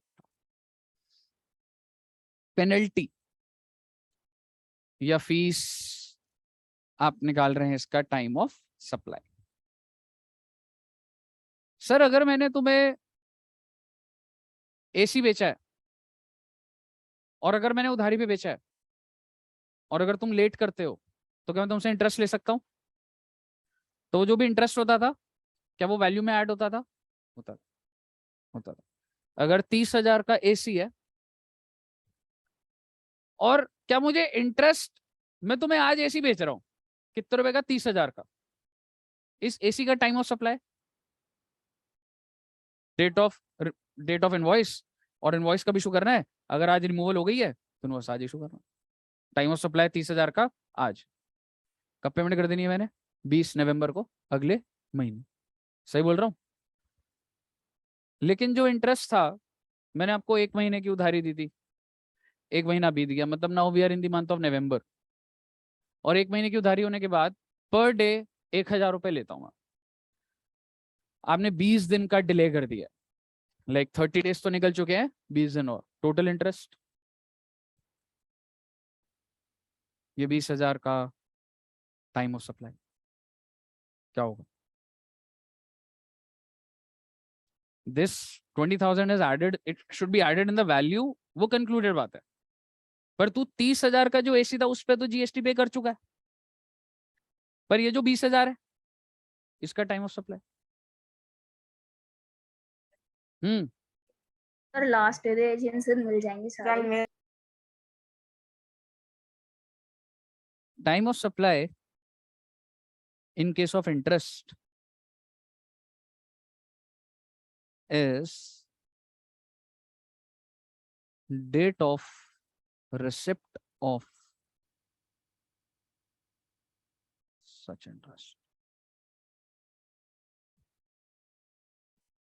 मैंने आपको आज बेचा 1 अक्टूबर को, 1 महीना कब खत्म हो रहा है? 1 नवंबर को। 20 दिन का डिफॉल्ट है तो मोटा मोटी 20 नवंबर लगा लो। मैंने आपको 21 नवंबर को पेमेंट कर दिया, तो टाइम ऑफ सप्लाई उस इंटरेस्ट का क्या होगा? 21st moment you receive, time of supply is established, और उसके ऊपर आपको, अब वो कौन से महीने का टाइम ऑफ सप्लाई बन गया? नवंबर, तो उसके इंटरेस्ट के ऊपर कब पेमेंट करोगे? दिसंबर में। लेकिन मुद्दे की बात ये है, इंटरेस्ट बन रहा था 20,000, तुमने फोन करा सर रहने दो ना सर, 20,000 तो बहुत ज्यादा हो गया सर, एसी 30,000 का, इंटरेस्ट 20,000 रुपए सर। ठीक है, तो मैंने कहा चल छोड़ यार, 20,000 मत दे, 15,000 दे दे चल। मेरे कहने का मतलब है जो इंटरेस्ट ड्यू था वो 20,000, but interest received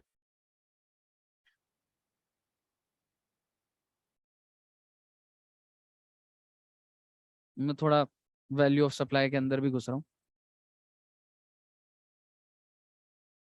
value of supply में क्या जोड़ूं, 20 या 15?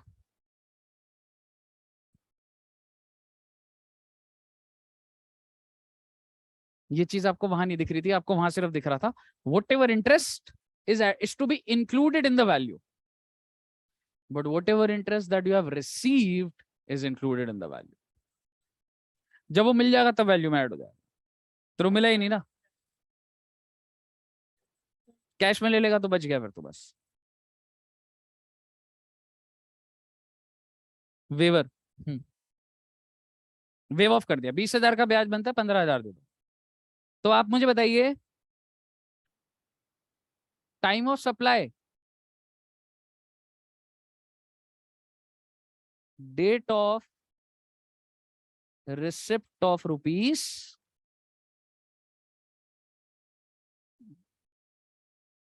कहिए साहब कैसी रही?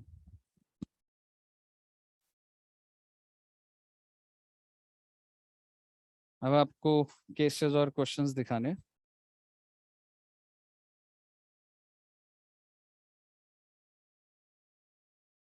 हाँ जी, क्या दोस्त?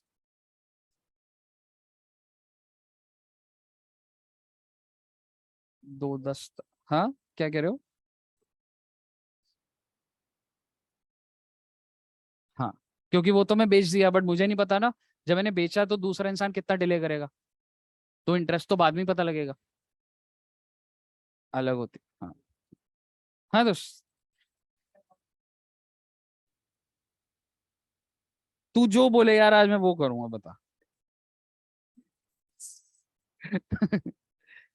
पर आज सीएमए के बच्चों का तो छूट सकता है, पर सीए के बच्चों को करना है आज, क्योंकि फॉरेन ब्रांच कराना है।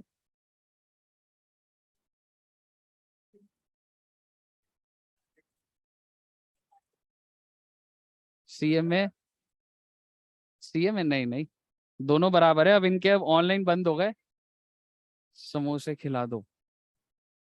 आज समोसे वाला नहीं है, आज पुराना वाला। हाँ, तू ऐसा विश तो नहीं कर रहा ना?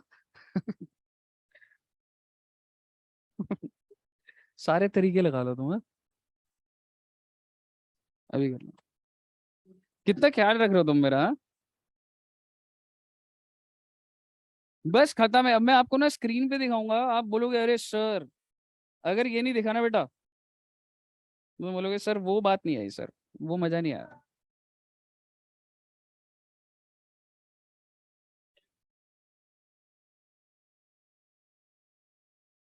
शेयर भी कर दूंगा। कुछ भी नहीं करा रहा, मैं रिवाइज करा रहा हूँ। अरे रिवर्स चार्ज आ गया, पहले 1 मिनट रुक जाओ।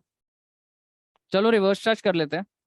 Date on which goods are received, date on which payment is recorded in the books of accounts of, date on which payment is debited from the bank account of recipient. याद है ना, payment वाला हो गया 31st day from the issue of invoice.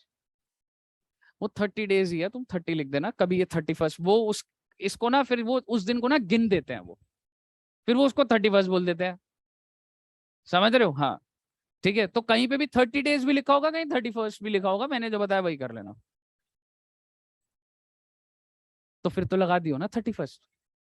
ये वहां जाके बोलेगा कि हमारे जो सर है ना उन्होंने गलत पढ़ा दिया।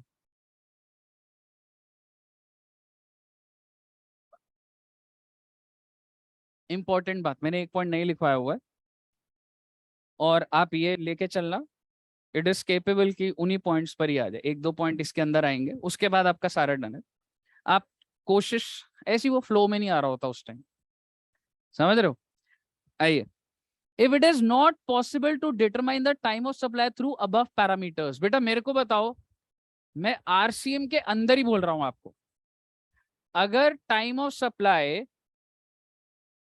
अबव पैरामीटर्स से फुलफिल नहीं हो पा रहा तो टाइम ऑफ सप्लाई क्या होगा? Date on which goods are recorded in the books of accounts of recipient of supply. ये आप लिख लीजिए प्लीज आरसीएम के अंदर ही, कि अगर जो मैंने लिखवाया है उससे नहीं निकल रहा तो क्या होगा साहब? Date on which goods are recorded in the books of accounts of recipient. Recorded मतलब जब तुम एंट्री डाल रहे हो परचेज की, गुड्स आ रहे हैं ना, रिसीव करो ना गुड्स, तो कोई एंट्री डालोगे ना सॉफ्टवेयर में अकाउंट्स के, हाँ, आरसीएम में 12 सबसेक्शन 3 में जा, वहां पर जो तीनों पैरामीटर्स लिखे थे वो इंटैक्ट है। लेकिन सपोज कर अगर वो नहीं हो रहा उससे, तो सीधा 12 सबसेक्शन 5 पे नहीं जाओगे दोस्त। आरसीएम वाला लिखा था तुमने, 3 पॉइंट लिखे थे, विच एवर इज अर्लियर, उसके नीचे लिख सकते हो अगर ऊपर वाले से ऐसे नहीं निकल रहा। मान ले क्वेश्चन कहते हैं कि data is not available to calculate time of supply in case of RCM. नहीं, 12.5 पे जाने से पहले एक और तरीका है, समझ रहे? तो वो क्या है? Date on which goods are recorded in the books of accounts of recipient.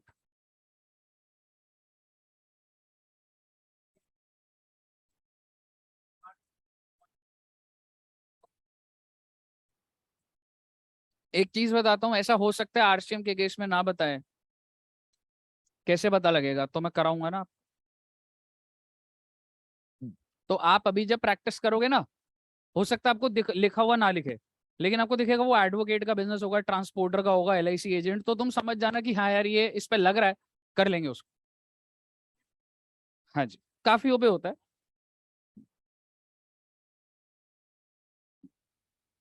चलिए, ये लिख लिया सबने? एक बार लिख लो बच्चे।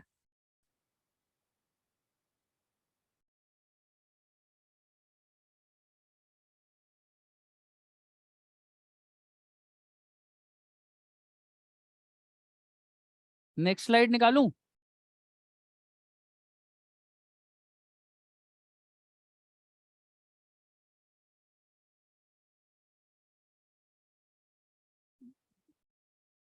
अब आपकी स्क्रीन पर आ रहा है फॉरवर्ड चार्ज,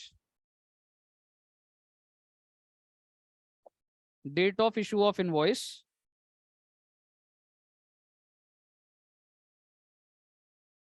या फिर इसी के अंदर ही लास्ट डेट। आप समझ रहे हो, एक ही लिमिट बना दी। तो मैं तुम्हें समझा रहा था, मैंने 2 बना दी, लेकिन वो लिमिट नंबर यही होती है, date of issue of actual issue या last date as per section 31। दूसरा है date on which payment is recorded in the books. अरे पेमेंट है ना, वही समझा रखा था ना जो, और ये भी वही पेमेंट है, या तो बुक्स में रिकॉर्ड करा है या रिसीव हुआ है। लेकिन आगे क्या लिखा है? Irrelevant, irrelevant, which ever is earlier, तो मुद्दे की बात है, सिर्फ और सिर्फ यही रहेगा। कोई दिक्कत? तो कुल मिलाकर फाइनल कंक्लूजन क्या है? 12 सबसेक्शन 2 के अंदर इतना आपको आगे नहीं है, date of issue of invoice और last date whichever is earlier. Clear है साहब? आइए वाउचर वाला देखते हैं।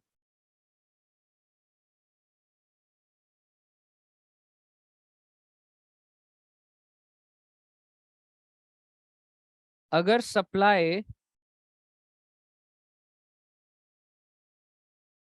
तो ये आगे वाला तुम पढ़ लेना मुद्दे की बात पर। Supply is not identifiable at the time of issue. जब मैं वाउचर इशू कर रहा हूं तो मुझे नहीं पता मैं क्या बेचूंगा आपको, तो क्या लूंगा बेटा मैं? एंड सप्लाई इज आइडेंटिफिएबल, तो date of issue of voucher. Clear है साहब? गुड, बहुत अच्छे बच्चे हैं।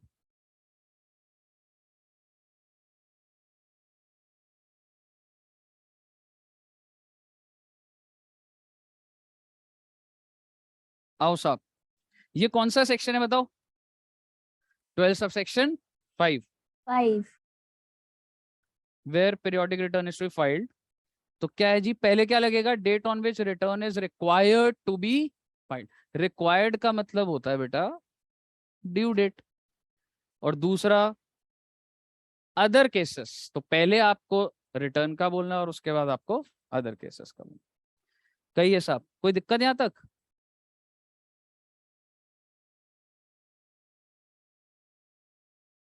लास्ट पॉइंट बेटा और खत्म फिर। इस चार्ट के अंदर सारे ही आ चुके हैं, पर मैं आपको ये वाला बता रहा हूं।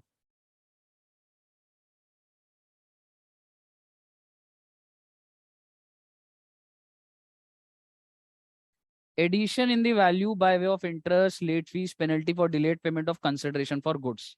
तो इसका टाइम ऑफ सप्लाई क्या होगा? Date on which supplier such addition है। तो इसमें मुद्दे की बात क्या है? रिसीव, जितना रिसीव हुआ है वो होगा। बताइए, क्लियर है? और मैं बात करूं सर, इसी टेबल, इसी के अंदर जितना ही मैंने कराया है सारा आ चुका है। ये फॉरवर्ड चार्ज है, ये रिवर्स चार्ज है, ये वाउचर है, ये रेजिडुअल केस है, और ये एडिशन। क्लियर है साहब? सारा आपका रिवाइज हो जाएगा इसमें। अब मुझे बताइए, इसका केस स्टडी एक बार देखें या ट्राई करोगे? वैसे हो जाएंगे, एक में भी नहीं अटकोगे, पूरा डिटेल्ड कर लिया। ठीक है, तो ऐसा करते हैं, यहां तक रखते हैं। और कितने बजे आओगे अब? 2:15 आ जाओ। ठीक है जी, 2:15 स्टार्ट करते हैं बच्चे अकाउंट्स को। ठीक है साहब? मेरे हिसाब से अकाउंट्स अकाउंट्स अकाउंट्स पढ़ा दूंगा। और क्या पढ़ाऊं अकाउंट्स में?